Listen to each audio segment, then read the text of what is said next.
Premier panel, nous allons nous intéresser à la question cruciale de la neutralité carbone.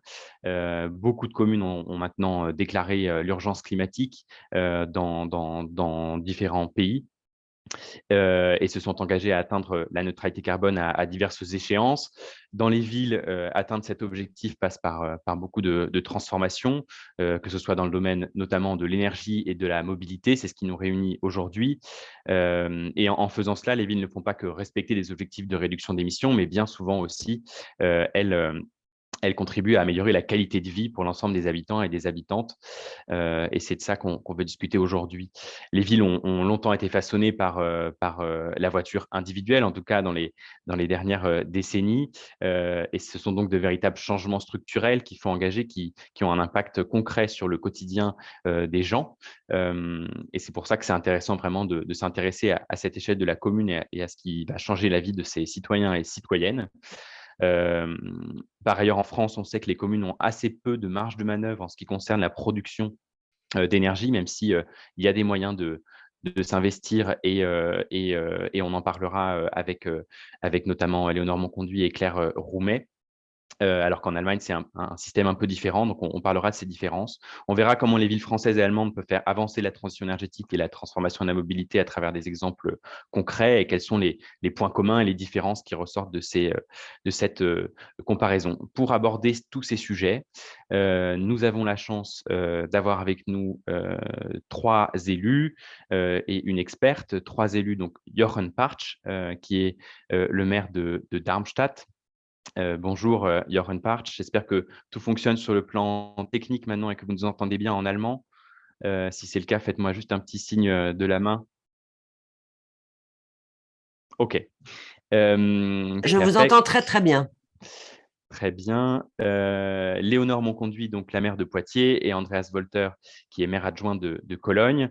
Et enfin, Claire Roumet, qui est directrice d'Energy City. Je reviendrai au cours des différentes interventions sur chacun d'entre eux. Et, euh, et voilà, je vous propose donc de commencer. On commence par Darmstadt. Darmstadt est une ville donc dans le Land de Hesse en Allemagne, qui est la 4e plus grande ville de ce Land et avec 160 000 habitants. Je vais basculer vers l'allemand pour m'adresser à Jochen.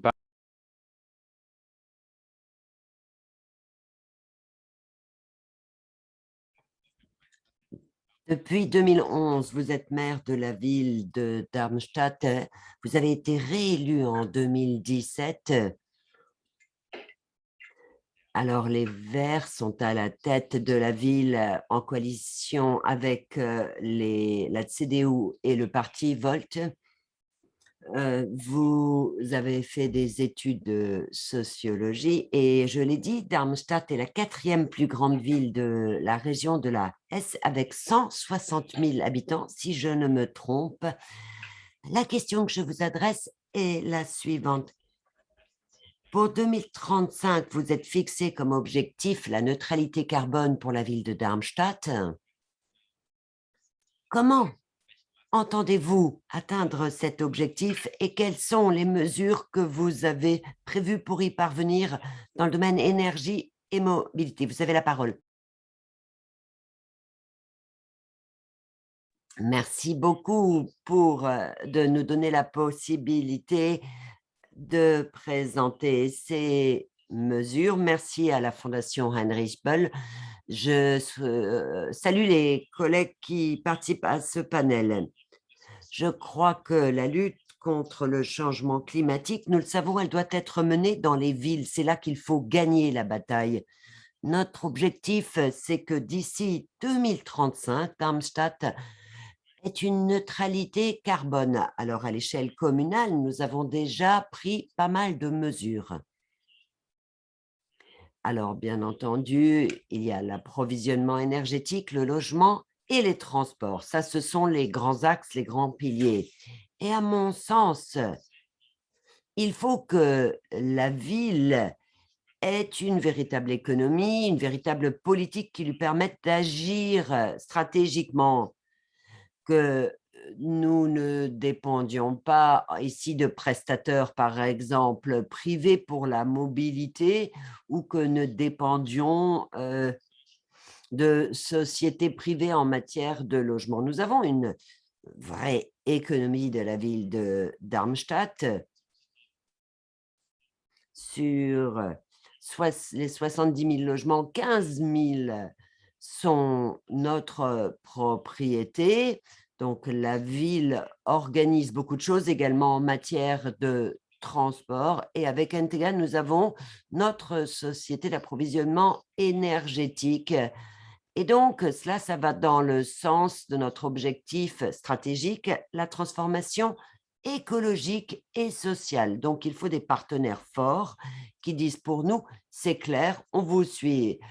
Alors, notre prestataire énergétique est déjà sorti complètement du nucléaire en 2005-2006, c'est Entega, qui investit beaucoup dans les parcs éoliens dans la mer du Nord, mais également dans des parcs photovoltaïques et éoliens dans le sud de la région de Hesse. Nous avons créé de grands réseaux de distribution qui sont la base, évidemment, de la transition écologique, parce que c'est comme ça qu'on peut arriver à une évolution intelligente de l'énergie, à une répartition, distribution intelligente de l'énergie. Et avec Entega, nous sommes parvenus aujourd'hui à une situation où 95% de l'énergie dans notre ville vient des énergies renouvelables. Ce n'est pas seulement du verdissement, c'est vraiment la réalité. 95% de notre énergie est produite à partir de sources vertes renouvelables. Ça, c'est pour l'énergie. Alors, il y a les écoles, il y a l'hôpital, il y a les tramways. Eh bien, ils dépendent tous de ce mix Entega. Même les bus électriques, ça sert à quoi d'avoir des bus électriques s'ils fonctionnent avec de l'électricité qui vient du nucléaire? Deuxième grand domaine, la transformation en matière de mobilité. Alors, nous misons beaucoup sur le développement du réseau de tramway. Ça, c'est notre axe principal. Et puis, l'ensemble de la flotte de bus doit passer à l'électrique.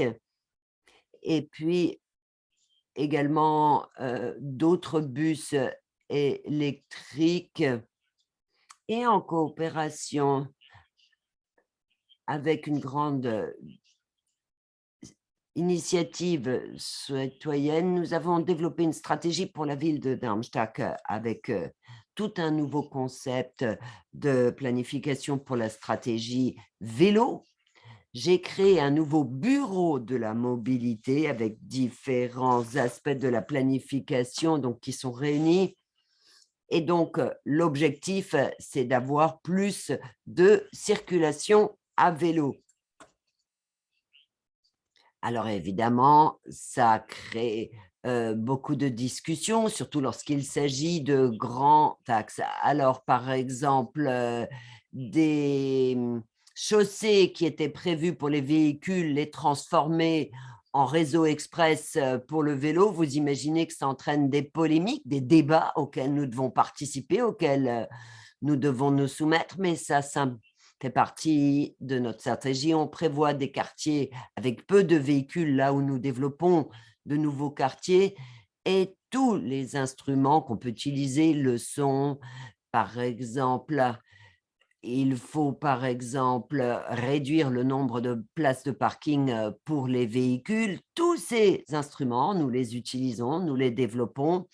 Le troisième domaine, j'en ai déjà parlé, le logement, le côté immobilier. Alors, nous avons ici une société municipale qui est en train de rénover tous les immeubles de façon à ce qu'ils répondent à des exigences en matière d'énergie, avec une obligation d'installation donc de photovoltaïque. Et là aussi, il faut toujours trouver un équilibre. La rénovation énergétique, ça a un coût. on le répercute sur les locataires. Et là, il faut faire ce que les Verts français ont appelé l'énergie solidaire. Comment transformer la ville avec cette énergie solidaire? Alors, c'est vrai que dans la construction, les mesures écologiques ont un coût et elles sont répercutées sur les locataires et c'est ça le grand problème. Nous travaillons avec beaucoup d'entreprises qui travaillent dans le domaine de la science. Vous savez, c'est la caractéristique de Darmstadt qui a été primée plusieurs fois comme ville de l'avenir, numéro 1. Et puis, nous avons l'université technique, l'Institut Fraunhofer, l'Institut ECO, qui est installé à Darmstadt aussi. Donc, il y a ici un encadrement scientifique. Il y a le projet Delta du ministère de l'Énergie, qui est un laboratoire de la transformation énergétique dans notre ville, avec 125 millions d'euros affectés à Darmstadt pour cela. Donc, l'objet, c'est de voir comment des quartiers du vieux centre peuvent être ici adapté. Alors, quand on crée de nouveaux quartiers, c'est plus facile, mais quand il en va des quartiers de la vieille ville, comment peut-on parvenir à cette transformation? Nous y travaillons également avec la production d'hydrogène pour la mobilité, pour les lignes de bus. Donc, vous voyez, nous avons une approche très vaste, une gestion stratégique. Tous les projets de la ville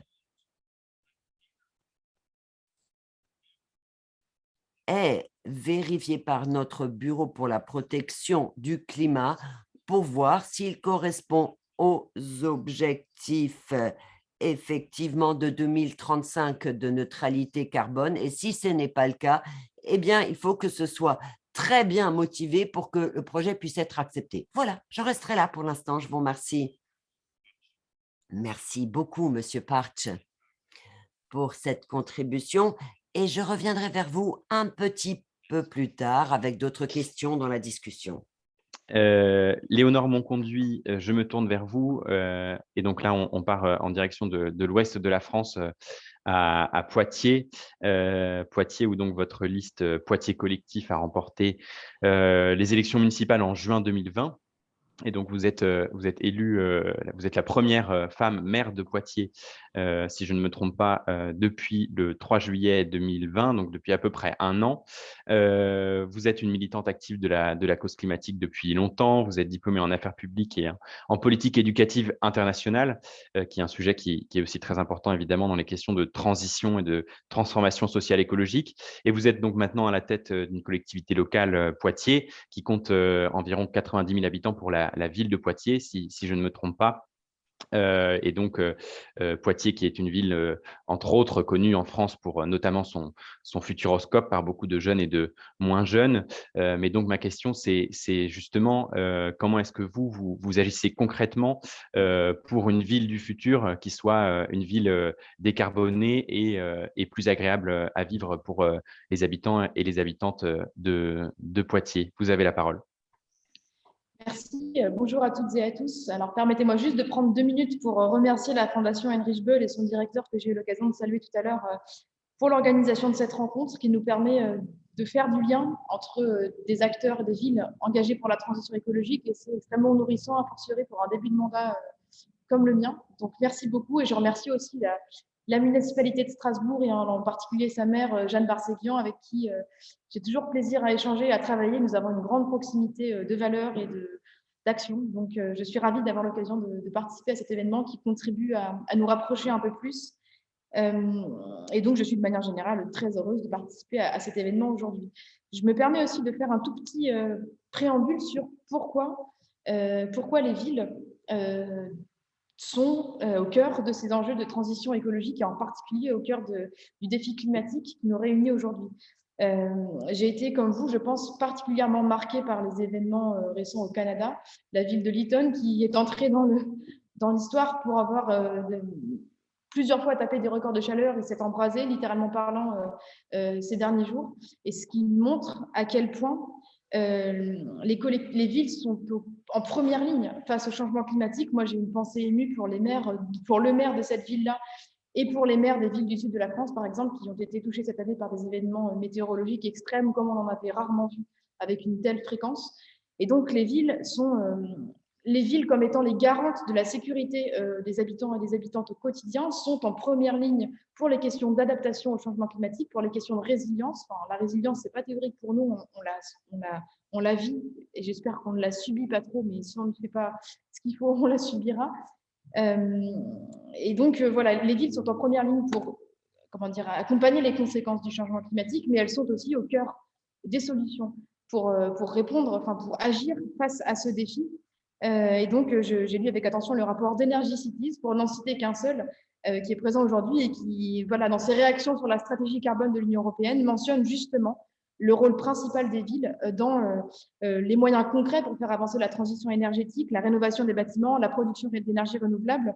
Et donc, ce rôle des villes à la fois pour l'atténuation, mais aussi l'adaptation, justifie pour moi l'importance de prendre en charge un plaidoyer international des villes pour le défi climatique. Et donc, ce que nous faisons aujourd'hui contribue à le faire. Et donc, ça a vraiment un sens stratégiquement très important pour moi.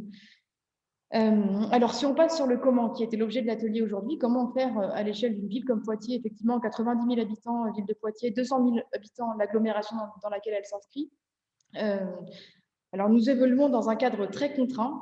Et puis, en tant que jeune maire, vous l'avez souligné, je peux avant tout parler d'un défi qui est devant nous, plutôt que d'un bilan qui serait déjà très étayé. Donc, je vais vous parler des actions que nous avons engagées et du cadre dans lequel s'inscrivent ces actions.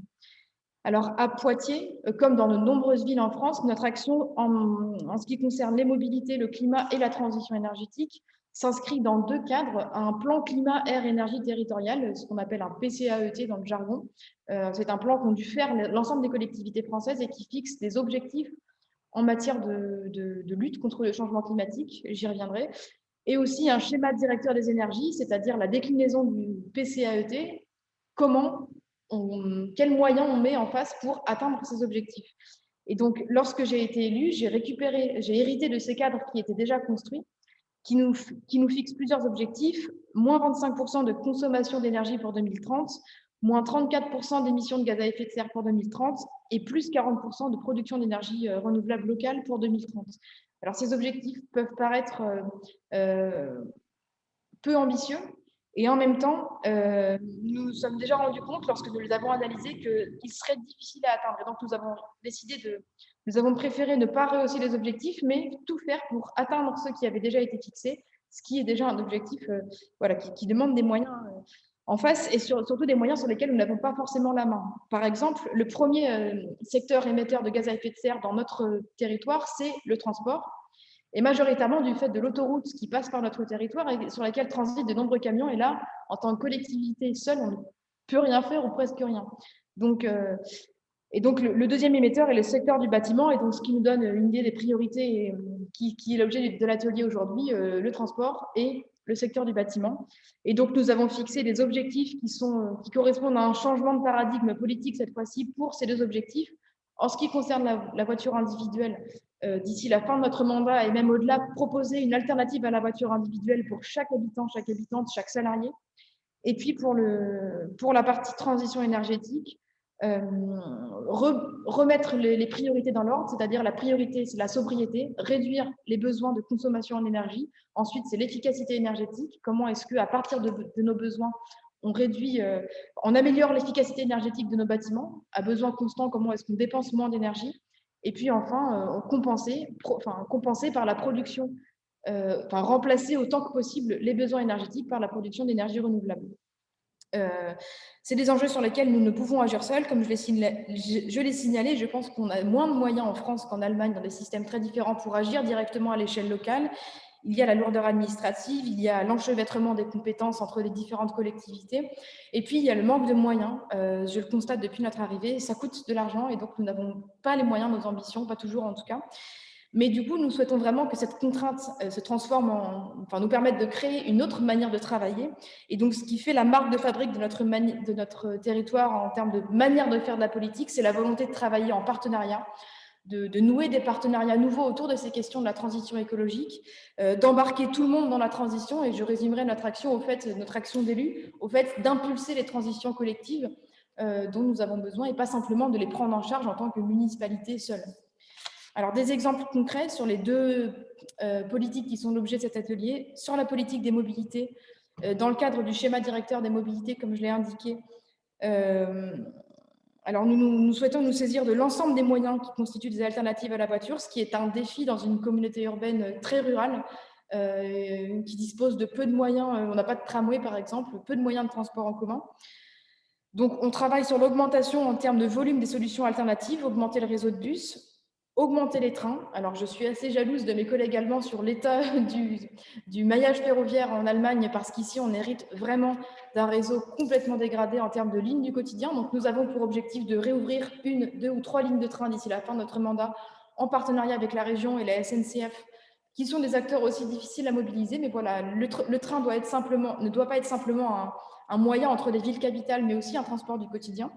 Et si nous n'avons pas de moyens d'agir avec la SNCF, eh bien, nous pouvons agir par d'autres moyens, avec des réseaux comme RICOP, en travaillant aussi sur l'innovation, le train à hydrogène, pourquoi pas, le train électrique, pourquoi pas. Nous souhaitons innover sur le territoire pour pouvoir atteindre nos objectifs en matière de développement du ferroviaire.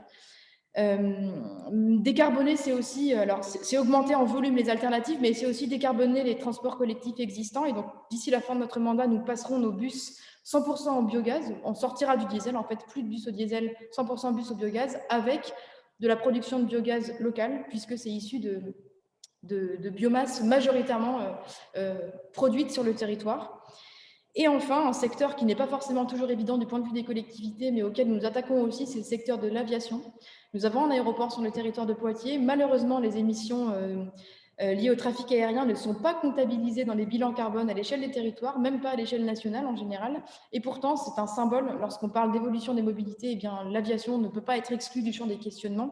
Et donc, nous faisons évoluer notre aéroport à la fois vers la sobriété, réduire les lignes commerciales qui ne sont pas indispensables, et en même temps développer des alternatives en matière d'avions électriques, par exemple, pour les usages indispensables comme les usages sanitaires. Et pour finir, sur les politiques énergétiques, alors là aussi, nous partons de loin. L'objectif général, c'est d'augmenter l'autonomie énergétique du territoire. Et donc, comme je l'ai dit, la priorité, c'est la sobriété, réduire les consommations. Alors, nous impulsons une manière de construire autrement, pardon. Depuis 1 an, nous avons clairement annoncé la couleur. Nous avons été labellisés territoire pilote de sobriété foncière, construire à partir de l'existant plutôt que de construire sur des nouvelles terres. Nous avons voté récemment une charte de l'urbanisme résilient, c'est-à-dire une charte que devront respecter les promoteurs qui s'installeront, qui voudront porter des projets sur la ville de Poitiers, qui les engageront notamment à avoir des bâtiments sobres en consommation d'énergie. Ce sera indispensable. Nous sommes engagés dans une démarche d'exemplarité du patrimoine municipal, avec un projet de patrimoine municipal à énergie positive. Et nous nous rendons compte que lorsque nous portons des exigences fortes pour les chantiers publics, eh bien, en cascade, ça induit de nouveaux réflexes, de nouvelles formations chez les acteurs du bâtiment notamment. Donc, l'exemplarité est très importante pour nous, et nous accélérons les investissements. Nous augmentons de plus de 30% les investissements par rapport au mandat précédent, notamment pour rénover massivement le patrimoine public. Et puis, nous accompagnons les particuliers à rénover leur logement aussi. Et puis, deuxième item, nous soutenons la production d'énergie locale, et nous offrons des débouchés aussi, des débouchés nouveaux aux agriculteurs, par exemple, du territoire. Nous avons un réseau de chaleur extrêmement important, qui est le premier de la région Nouvelle-Aquitaine, à Poitiers. Un réseau de chaleur qui permet du chauffage collectif, notamment dans les quartiers politiques de la ville, les quartiers prioritaires. Ce chauffage qui était à la base produit à partir des déchets du territoire, des déchets qui étaient incinérés et transformés en chaleur collective. Aujourd'hui, nous évoluons pour que non seulement ce réseau de chaleur se développe, et d'ici la fin de notre mandat, toutes les écoles des quartiers prioritaires de la ville seront raccordées au réseau de chaleur, donc avec un chauffage accessible et égalitaire.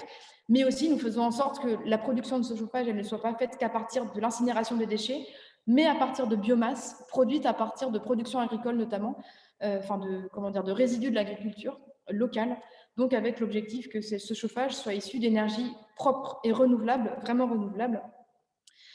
Et donc, pour conclure, les prochaines étapes pour nous, c'est massifier ces actions et les systématiser à l'échelle du territoire. Notamment, je parlais du réseau de chaleur, C'est très bien s'il est fait à l'échelle de la ville, c'est encore mieux s'il associe les partenaires du territoire comme l'hôpital de Poitiers, que nous espérons raccorder prochainement, mais surtout pouvoir mesurer l'impact de ces politiques.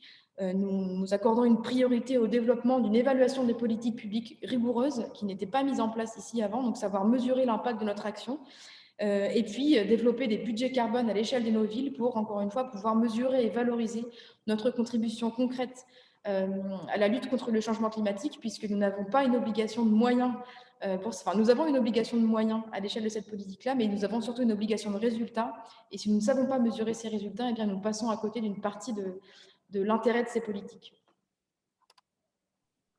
Merci beaucoup, Léonore Monconduit, pour cette intervention et je reviendrai aussi vers vous avec d'autres questions et dans le chat et dans les Q&A, il y a déjà aussi des questions qui commencent à arriver. Merci beaucoup pour ces premières questions qu'on prendra à la suite des 2 dernières interventions. Je rebascule.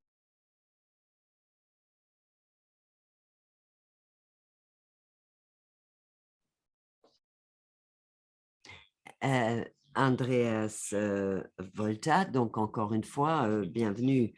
Vous êtes maire adjoint de Cologne, c'est-à-dire que depuis 2014, vous êtes le représentant donc de la maire de Cologne et vous êtes président de l'Alliance Climat. L'Alliance Climat, c'est une alliance qui regroupe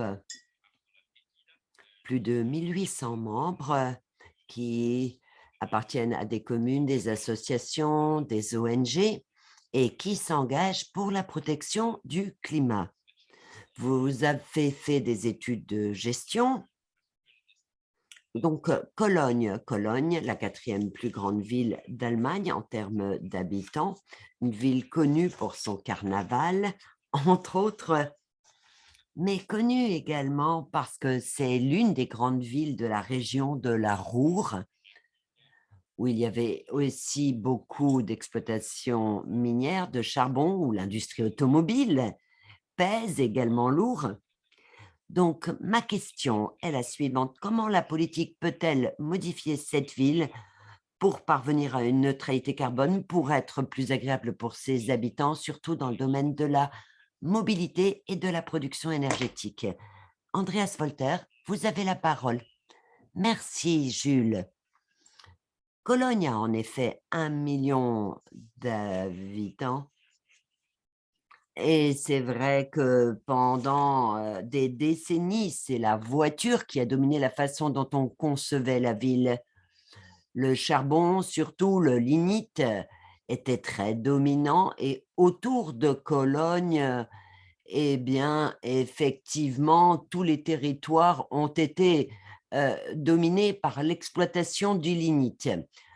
Alors, le changement climatique, ce qu'il représente, beaucoup l'ont compris entre-temps. Beaucoup de citoyens avaient l'impression que la politique communale, mais que les régies de services publics, on parle ici d'électricité, on parle de chaleur, on parle de transport de proximité, eh bien, les gens se sont rendus compte qu'il y avait peu d'efforts pour faire les choses de façon respectueuse de l'environnement.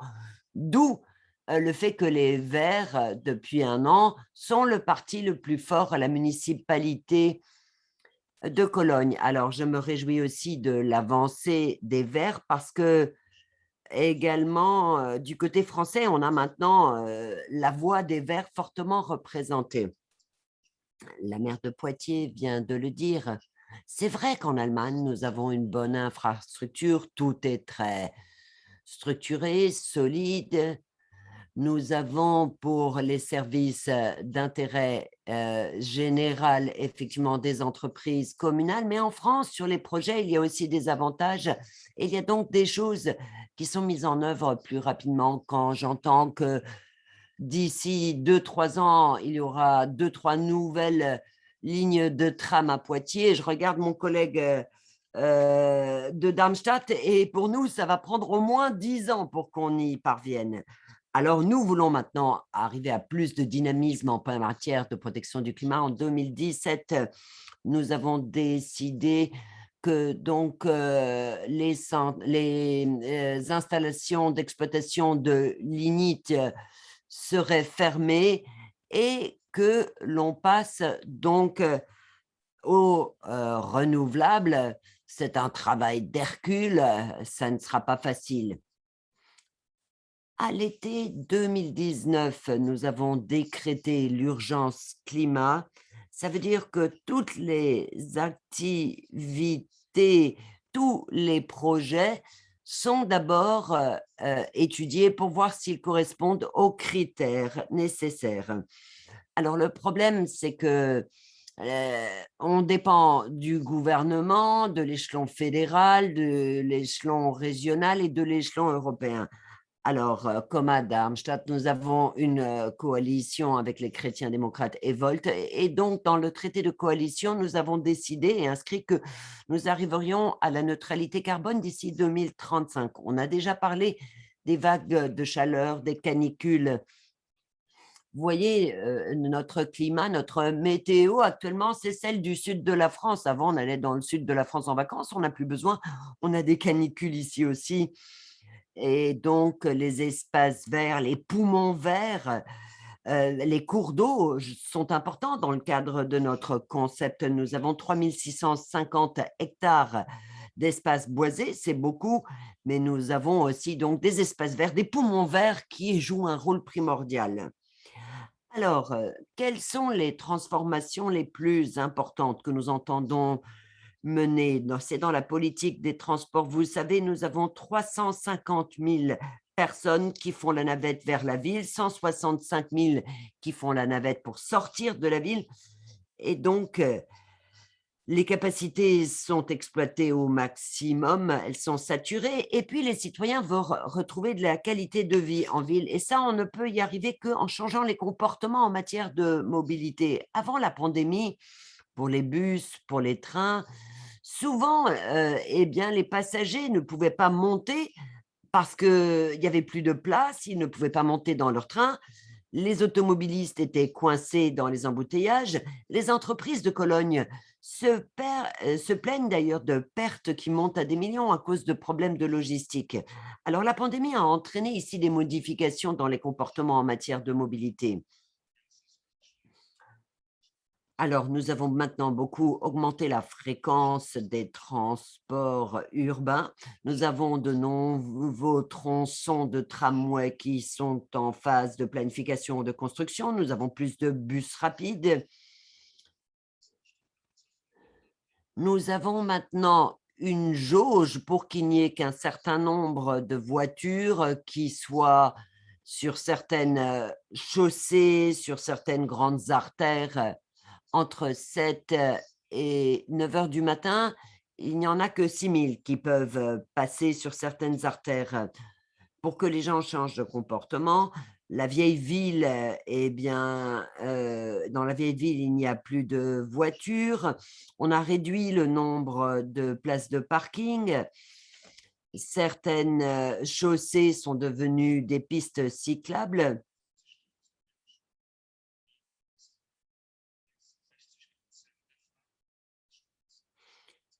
Alors, entre-temps, les pistes cyclables ont souvent la priorité sur les chaussées. Et puis, ce qui est important aussi, c'est le personnel, parce que vous savez, on a tout ce concept de la circulation à vélo pour la ville. Et donc, le service chargé est passé de 6 à 25 personnes pour pouvoir traiter tout cela. D'ailleurs, ce concept de la circulation à vélo a été développé avec une grande participation citoyenne. Et là, on s'est rendu compte que l'administration doit être plus rapide, agir de manière plus cohérente, que nous sommes trop lents. Les citoyens nous ont poussés en tant que responsables politiques à faire plus. Également dans des quartiers où traditionnellement la voiture était très présente. Donc nos plans sont appuyés et c'est un processus qui avance lentement et maintenant on essaye également de transformer la mobilité également en périphérie, vu qu'il y a de plus en plus de personnes qui vivent en périphérie. Alors, nous le constatons, c'est pour le transport, c'est pour la planification. On a besoin de personnel qualifié pour l'administration, pour les régies de services publics municipaux. La pandémie a entraîné beaucoup de changements dans les comportements de mobilité. Le numérique a beaucoup avancé. C'est pour ça que nous sommes réunis comme cela aujourd'hui. Le télétravail, donc ça réduit l'encombrement dans la circulation. Les gens sont passés au vélo parce qu'ils ne voulaient plus prendre le train, le tramway, le bus parce qu'ils craignaient les contaminations, les contagions. Alors évidemment, ça entraîne des déficits, mais nous devrions arriver à rééquilibrer tout cela puisqu'à un moment, on sera quand même sorti de cette pandémie. Donc, nous avançons. Ça fait déjà un moment que je parle, mais je voudrais encore en venir aux énergies renouvelables. Mais si vous voulez, j'en parlerai tout à l'heure parce que je vois qu'il y a Claire Roumet, la directrice d'Energy Cities, qui est là. Je pense qu'elle a une expertise à nous faire partager, donc j'en resterai là pour l'instant. Merci beaucoup, Andreas Volter, pour cette contribution. Merci pour ce qui est de la production énergétique et de l'énergie citoyenne. Nous y reviendrons tout à l'heure. Claire Roumet, merci beaucoup aussi d'avoir accepté de participer. Vous êtes diplômée en économie et en politique européenne et vous êtes la directrice d'Energy Cities, qui est l'association européenne des villes en transition énergétique, dont le but est de promouvoir une participation directe des maires et des élus locaux à la question de la production d'énergie, des politiques énergétiques en général. La question que moi je voulais vous poser, c'est à travers justement cette position de tête de réseau, entre guillemets, ou en tout cas de réseau, vous avez eu l'occasion d'observer aussi beaucoup de voix dans la coopération entre les différents acteurs locaux.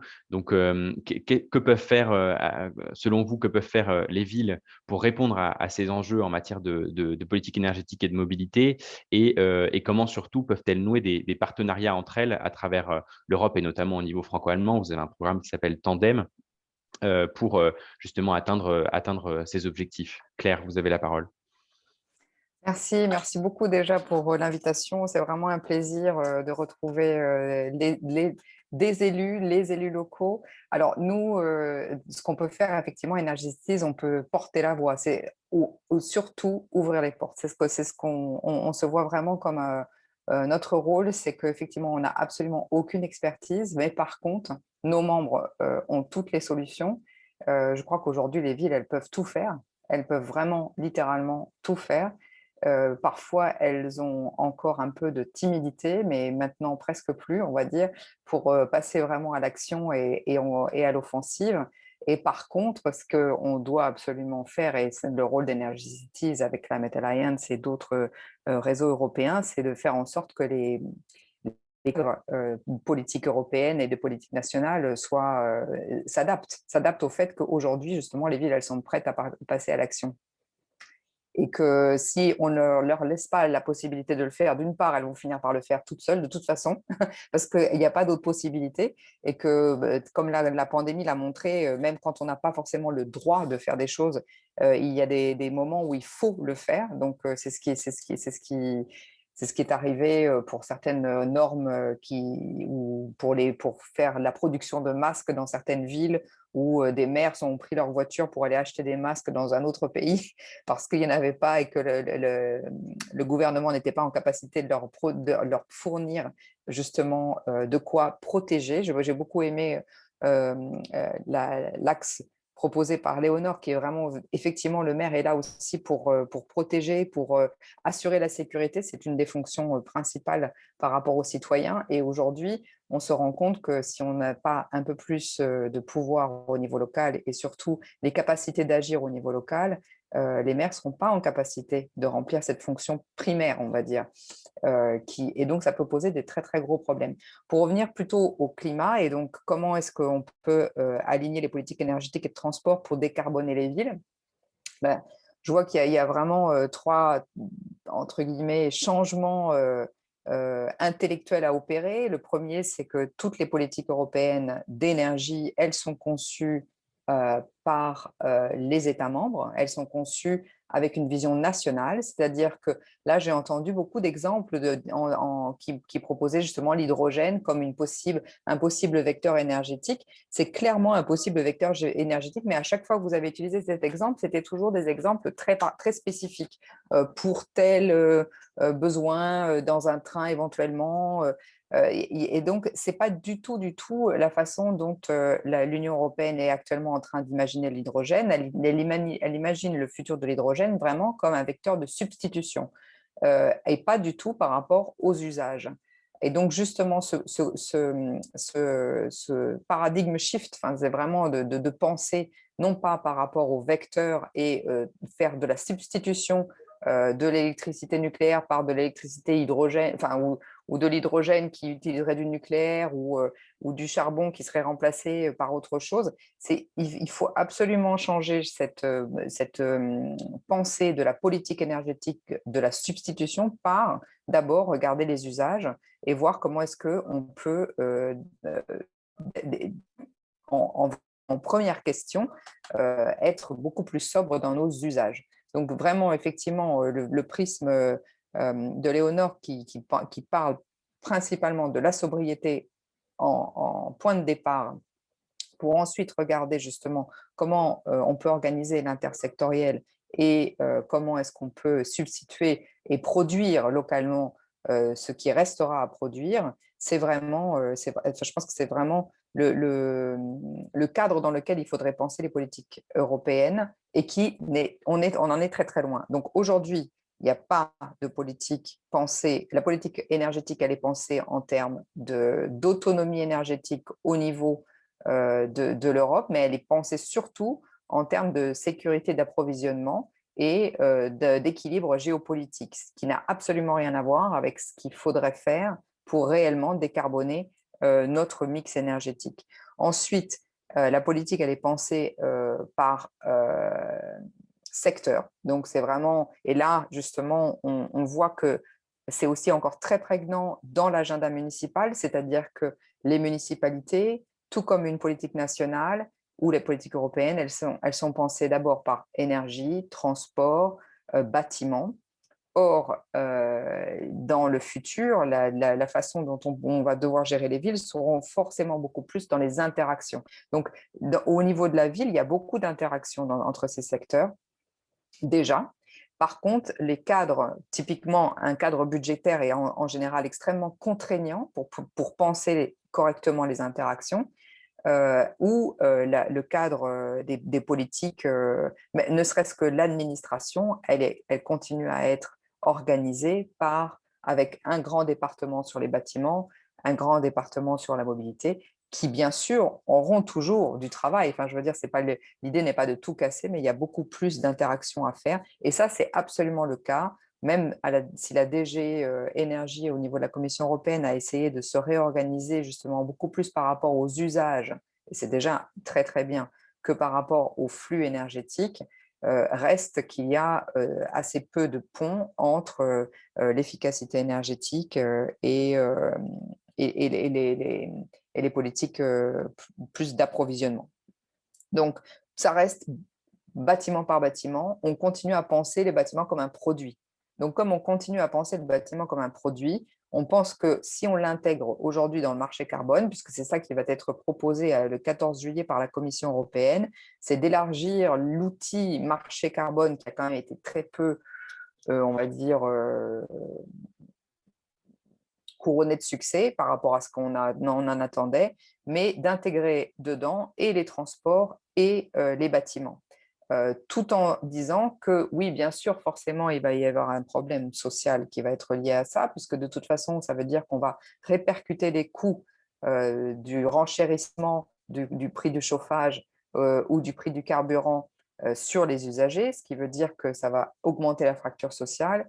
Mais la Commission européenne ne proposerait a priori rien sur ce volet, plutôt de renforcer tout ce qui est innovation. Donc aujourd'hui, une partie des quotas des émissions, enfin une partie de l'argent qui est récolté en vendant les droits à polluer va dans 2 fonds européens. Un qui s'appelle le Fonds de modernisation et l'autre qui s'appelle le fonds d'innovation. Le fonds de modernisation, c'est pour certaines régions très, très, très dépendantes du charbon. Et le fonds d'innovation, c'est pour des expériences technologiques, comme je les appelle, parce que c'est vraiment, c'est pour des chimères d'ingénieurs, on va dire. Bon, c'est sans doute un petit peu, on va dire, caricatural de le dire comme ça, mais c'est quand même un petit peu l'idée. Et dans aucun cas, là, il y a justement un fonds qu'on pourrait appeler un fonds de transition juste au niveau local. Et ça existe. Les fonds structurels, il y a une partie des fonds structurels européens qui vont être utilisés dans un fonds de transition juste qui est une approche beaucoup plus globale et vraiment de développement régional et beaucoup plus intéressante. Mais la Commission n'a pas proposé ne proposera pas a priori justement d'aller plus vers cette approche territoriale, mais plutôt vers une approche technologique. Donc ça, je pense que pour les maires qui sont là, ce sera une des batailles qu'on devra mener, peut-être sans doute autour de la COP26, mais même à d'autres moments. Et ça, c'est un petit peu le rôle d'Energy Cities. Enfin, nous, c'est ce qu'on veut offrir aux acteurs locaux et en particulier aux élus locaux. C'est cette possibilité vraiment de peser sur les choix qui seront faits en termes de politiques européennes et de financement de la transition. La dernière chose que je voulais noter, c'est qu'on continue justement à penser les politiques énergétiques et de transport en infantilisant.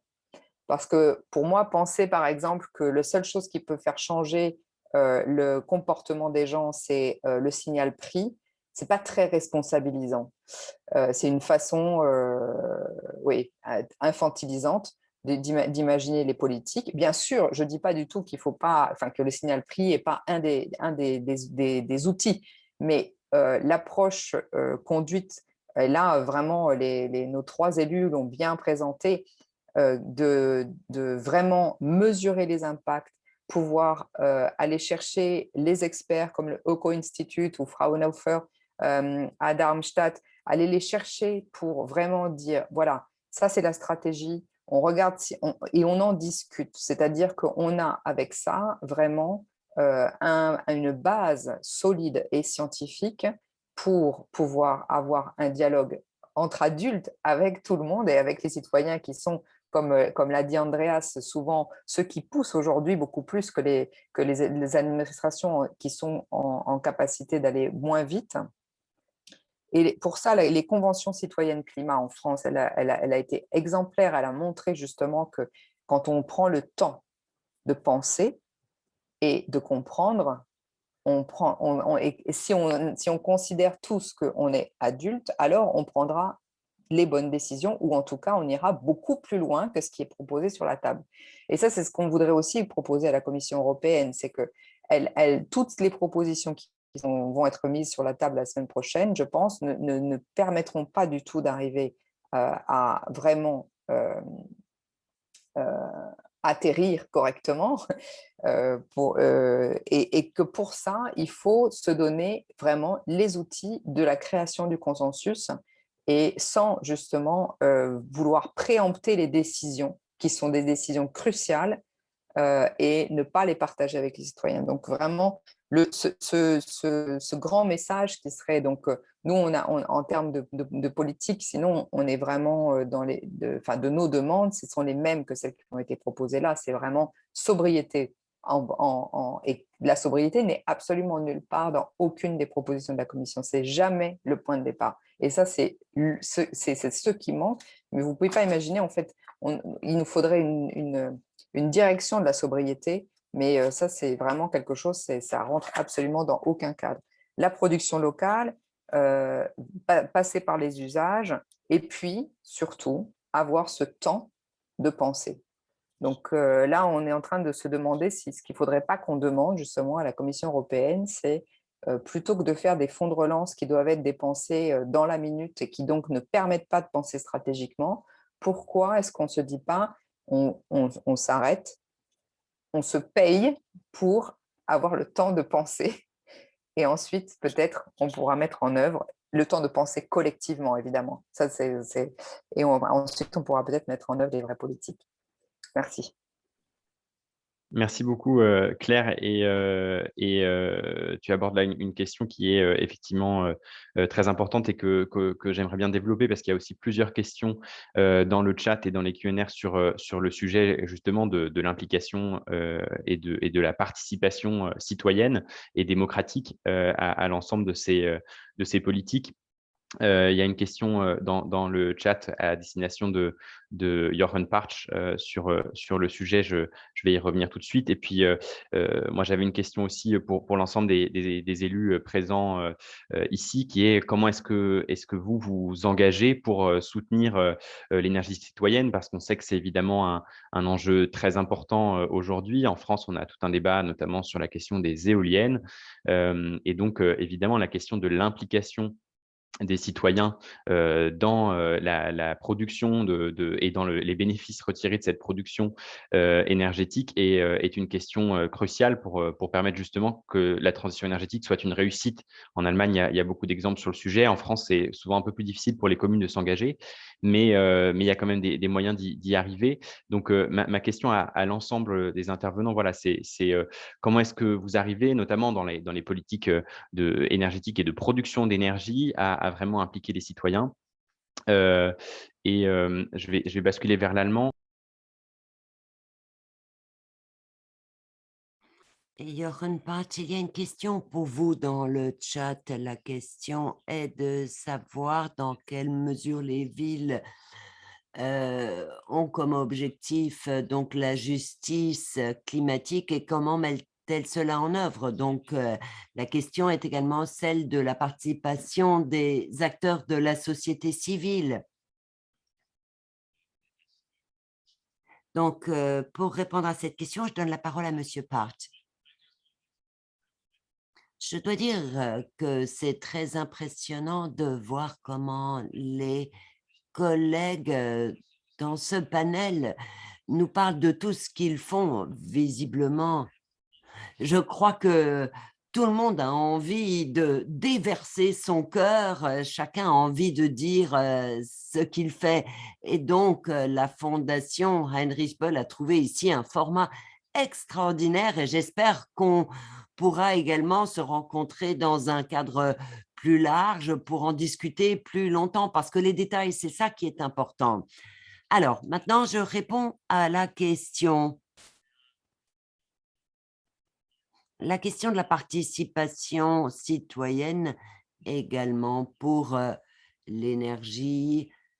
Il y a les coopératives énergétiques, ça passe par les caisses d'épargne où on peut participer à l'énergie. Ceux qui n'ont pas, par exemple, de toit ou de surface pour produire eux-mêmes peuvent participer ainsi. Et puis ensuite, il y a les réseaux de distribution, parce que s'ils ne fonctionnent pas, eh bien, les consommateurs producteurs ne pourront de toute façon pas distribuer leur énergie. Et puis, on a un programme municipal pour les installations de photovoltaïque. C'est une tradition à Darmstadt en 98 déjà. On avait commencé, Andreas, tu t'en rappelles. On avait par le passé les modèles d'Aix-la-Chapelle. Donc, c'était un modèle communal pour la loi sur les énergies renouvelables. Donc, c'est ce qu'on faisait à l'époque, on n'en a plus besoin aujourd'hui puisqu'on a la loi, mais il y a des programmes de promotion des installations de photovoltaïque. Je vais essayer d'être rapide et bref parce que je sais qu'il y a encore d'autres questions. J'ai beaucoup aimé donc ce terme de l'écologie solidaire des Verts français parce qu'en effet, à l'avenir, il faudra que nous nous penchions là-dessus. Alors, on essaye de faire croire que, en fait, ce qui est vert, c'est pour les riches ou pour ceux qui se croient les plus intelligents que les autres, mais qui peuvent se le permettre. Mais la question de l'écologie, c'est la question sociale du 21e siècle. Car, ou bien nous parvenons à transformer les villes sur le plan social, ou dans 5 à 10 ans, nous serons à une situation où seuls les riches pourront vivre dans les villes. Alors, donc, ça veut dire beaucoup de discussions avec les gens qui se disent: «Qu'est-ce qui se passe avec ma voiture? Est-ce que je pourrais encore faire la navette?» Donc, ce qui est important, c'est de toujours proposer des alternatives, d'avoir de nombreux formats de participation et que les mouvements d'émancipation écologique se renforcent mutuellement, se renforcent les uns les autres. Alors, d'un côté, on a des protecteurs du climat très radicaux qui veulent encore beaucoup plus, disent que des quartiers avec peu de voitures, ça ne suffit pas, il en faut tout de suite 3. Alors évidemment, ça fait peur à 90% des citoyens qui disent: «Si c'est ça l'objectif, dans ces cas-là, on préfère ne rien faire». Les élus le savent, nous avons besoin d'une solidarité du mouvement climatique. Et pour reprendre ce qu'a dit Léonore, nous avons besoin de mesures conséquentes, cohérentes, rigoureuses, mais nous avons besoin d'un débat solidaire dans les villes. Donc, transformation écologique et sociale, cela signifie qu'il faut tout faire. Par exemple, en matière de loyer, de réduction, par exemple, des coûts du transport, etc., etc.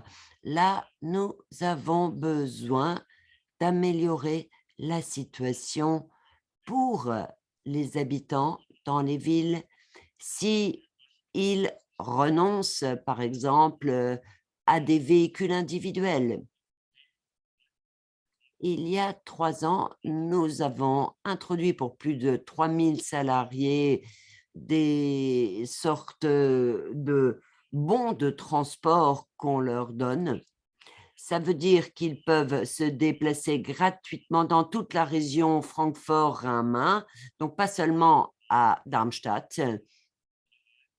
Donc, ils peuvent se déplacer gratuitement dans toute la région, le soir aussi, le week-end, avec leur famille. Donc, des offres de mobilité complètes qui ne coûtent rien aux gens.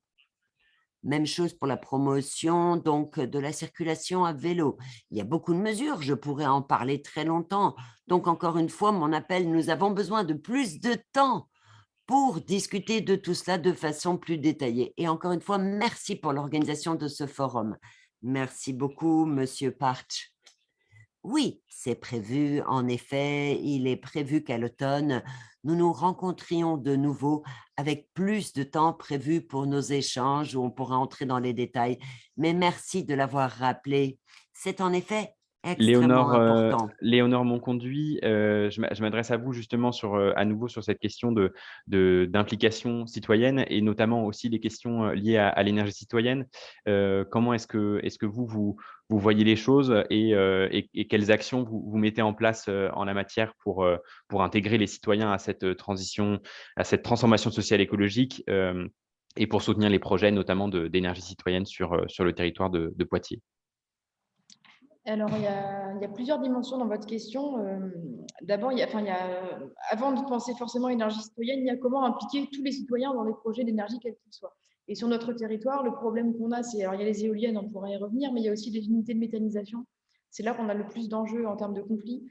Et donc, à mon sens, pour faire en sorte que ces projets soient acceptés sur les territoires, parce qu'on en a besoin, il ne s'agit pas de questionner la pertinence de la mise en place de ce type d'outils, mais de savoir comment faire en sorte qu'ils soient acceptés par les citoyens et les citoyennes et qu'ils puissent être associés à une partie de la mise en œuvre, il faut que la concertation soit les plus anticipée possible.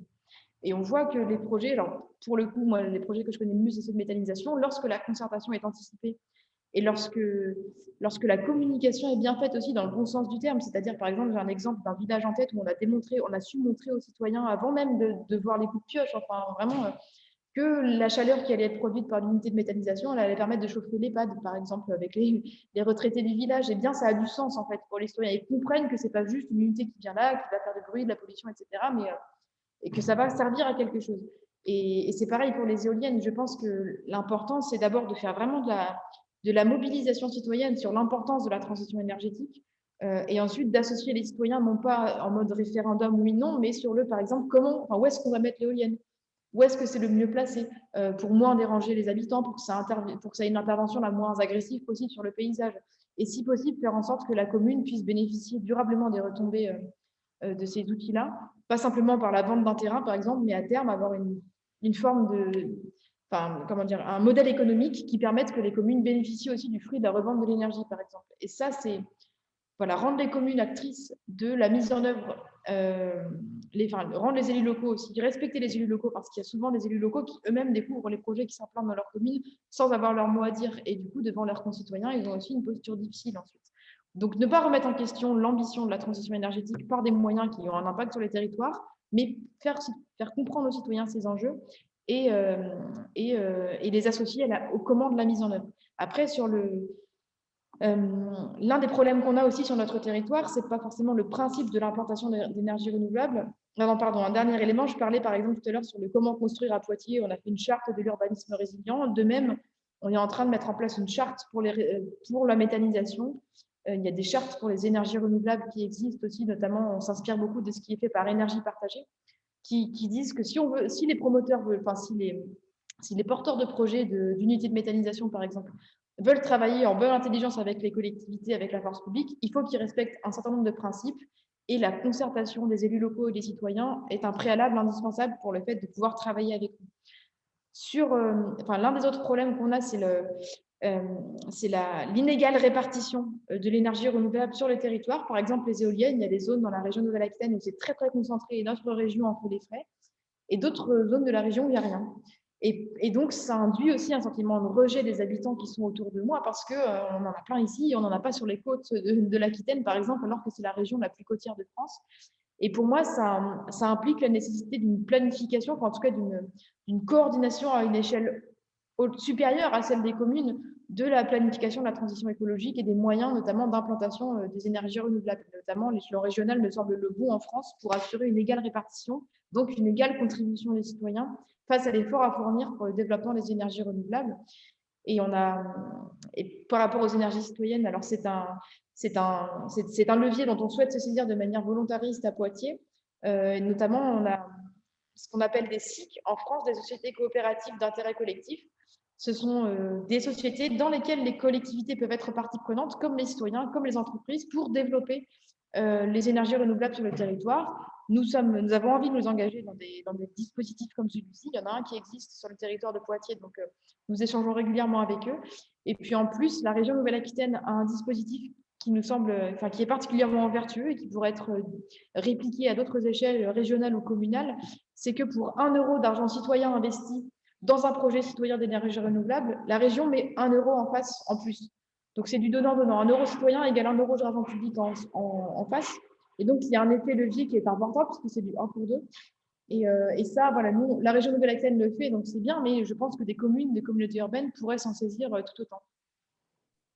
Merci beaucoup, Léonore Monconduit.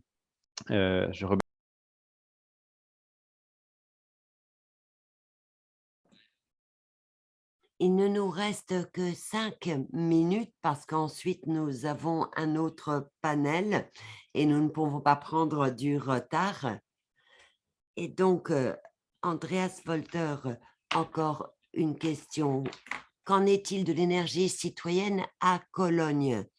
Peut-être 2 minutes pour quelques remarques de conclusion. Andreas, merci. Je suis président de l'Alliance Climat. Nous agissons à l'échelle européenne. Donc, l'énergie citoyenne nous intéresse beaucoup. C'est plus difficile en France qu'en Allemagne parce qu'en Allemagne, le marché de l'énergie est plus diversifié. On a des prestataires privés, on a des prestataires municipaux. Mais pour nous, il faut surtout surmonter les obstacles administratifs. Par exemple, lorsqu'il y a des panneaux solaires installés sur les toits, ça pose encore beaucoup de problèmes en termes de taxes, etc. Et puis, il y a des coopératives de locataires ou de propriétaires qui sont créées de plus en plus ce qui crée un potentiel de financement extraordinaire dans ce secteur. Et ça, nous comptons le promouvoir à l'avenir. Nous avons beaucoup de communes qui ont une neutralité carbone, mais il faut que le droit européen en la matière soit modifié pour les énergies renouvelables. Nous avons besoin de plus de droits pour les consommateurs producteurs. Il faut envisager également l'énergie partagée. Et puis, il faut des possibilités pour les consommateurs producteurs de stocker, de distribuer, de vendre l'énergie. Et puis, il y a la participation financière aussi des communes et des citoyens parce que cela augmente l'acceptation énormément. Il faut donc une taxe communale pour les énergies renouvelables qui doit être couplée à des exigences en matière de protection du climat pour les parcs éoliens, par les parcs solaires aussi. Mais il faut que les citoyens et les communes participent financièrement à ces parcs pour éviter des conflits et, je le répète, pour renforcer l'acceptation. Dans la région de l'Eifel, il y a 5000 ménages avec des parcs éoliens qui produisent de l'énergie pour plus de 70 000 foyers. Donc, ils ont proposé des participations aux citoyens à ces parcs éoliens. Et beaucoup ont acheté des participations pour leurs petits-enfants, ils ont investi. Et il y a également des taux d'intérêt intéressants. Donc, ce sont des modèles très intéressants. Ces deux parcs éoliens apportent aussi donc, beaucoup de revenus de taxes aux communes. Mais quoi qu'il en soit, pour les projets d'énergie citoyenne, il faut surmonter les obstacles administratifs à l'échelle européenne, à l'échelle nationale, pour que les projets d'énergie citoyenne ne participent pas seulement à un appel d'offres, par exemple, parce que souvent ils sont rapidement exclus. Il faut plus de diversification, que les coopératives, les communes aient plus de possibilités de participation, parce que là, il y aurait un potentiel financier énorme pour accélérer la transition énergétique. Je vous remercie. Merci beaucoup, Andreas Wolter, pour ce mot. Et puis, je vais donner un petit mot de conclusion aussi à Claire Roumet, parce qu'il nous reste 2 minutes. Claire, que peuvent faire aussi les villes en coopérant ensemble pour atteindre les objectifs dont nous parlons depuis ce matin? Créer un mouvement, c'est vraiment absolument nécessaire de créer un mouvement aujourd'hui très fort et soudé pour en face justement des gouvernants et des institutions européennes, avoir vraiment un poids par rapport aux décisions qui sont prises.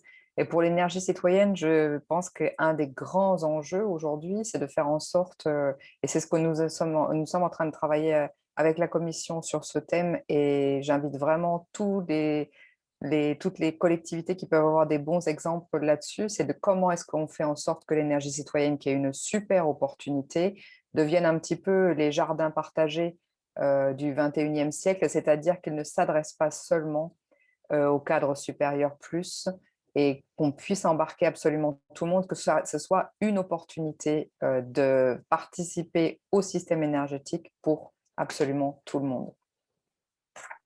Merci beaucoup, Claire, et merci d'être restée concise dans cette très belle conclusion de notre panel. Merci Jochen Parch, merci Léonore Monconduit, merci Andreas Wolter, et donc merci Claire Roumet d'avoir participé à ce panel. On sera ravis de vous retrouver tous et toutes au mois de novembre. Vous serez informés très prochainement pour une réunion en vrai et avec du temps pour échanger tous ensemble sur ces sujets très importants. Mais pour le public, merci aussi beaucoup de votre attention, et n'hésitez pas à rester avec nous, puisque nous enchaînons avec un second panel dans un quart d'heure à 11 h. Vivre ensemble dans les villes, quelle politique d'accueil, d'inclusion et de lutte contre les discriminations. un sujet donc tout à fait différent, mais qui est aussi très important et qu'on va aborder avec Jeanne Barséguian, Stéphane Fassbinder, Catherine Habenschan, Pierre Urmic. Et c'est donc mon collègue et mon directeur Jens Althoff qui va reprendre la main sur nos échanges, donc d'ici une quinzaine de minutes, qui laisse le temps à chacun de faire une petite pause avant d'enchaîner. Merci encore à tous les intervenants et à très bientôt.